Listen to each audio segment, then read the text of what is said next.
Komandan Operasi Satgas Karhutla Sumsel, yang juga Danrem 044 Gapo, Brigjen TNI Jauhari Agus Suraji. Saat ini kekuatan TNI yang melakukan operasi Karhutla di Sumsel sebanyak 6 satuan setingkat Kompi atau SSK, ditambah bantuan 2 SSK dari Polda Sumsel.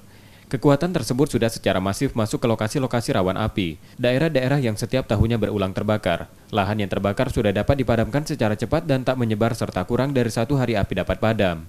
Saat ini masyarakat sudah lebih sadar dan mampu menanggulangi dini kebakaran di daerahnya.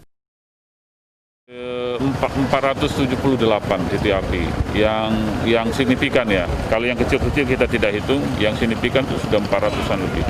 Tapi alhamdulillah karena masyarakat sudah semakin sadar, sudah semakin peduli dengan lingkungannya, ya alhamdulillah titik api itu kecil baru kecil aja sudah dikeroyok rame-rame gitu, sudah dipadamkan oleh mereka secara masif dengan melibatkan masyarakat secara luas.